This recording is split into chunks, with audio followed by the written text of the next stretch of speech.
A pinhole camera captures an image upside down.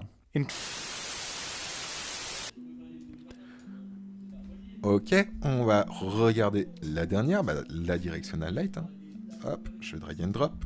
Donc directional light, au final, il n'y a pas grand chose à voir de beaucoup plus. Enfin, il y a vraiment des paramètres qui sont liés à elle, bien évidemment, mais bon, vous allez voir, ça va être finalement assez rapide, hein, je pense. Encore une fois, comme on a pu voir au tout début, dans une précédente vidéo, la position, elle s'en fout. Elle, ce qu'il importe, c'est sa rotation. N'oubliez pas que si vous faites CTRL L, vous pouvez comme ça changer sa rotation directement sans devoir la sélectionner et utiliser ce genre d'outil de pivot. On peut changer son intensity. Par contre, vous avez vu, hein, on n'est pas en candela, on est en lux, qui est une autre unité d'intensité de la lumière. On peut changer sa couleur. On peut changer...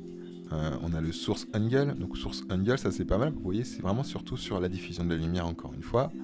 Et sur les ombres. Là, on voit qu'on a quelque chose de beaucoup moins net, qui est peut-être un tout petit peu, vous voyez, ça peut donner quelque chose de plus réaliste.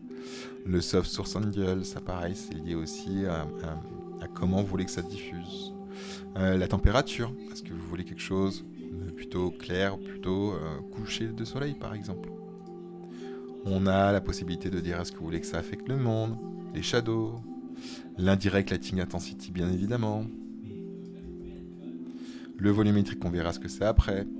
Ensuite de rendering, voilà, encore une fois, hein, la taille de l'icône, bon, là on n'est pas dessus, la taille de l'icône, est-ce que c'est visible ou pas.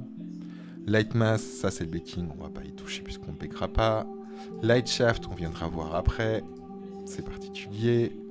Cascade shadow map, on verra ça plus tard, c'est particulier. Distance field, pareil, on verra ça plus tard. Bon, finalement, après, atmosphérique and cloud, tout ça, ça c'est des choses qu'on fera plus tard quand on verra les paramètres atmosphériques et tout ce qui en découle. Donc comme je vous disais, hein, là en tout cas dans cette première passe des lumières, on va pas aller voir beaucoup plus loin.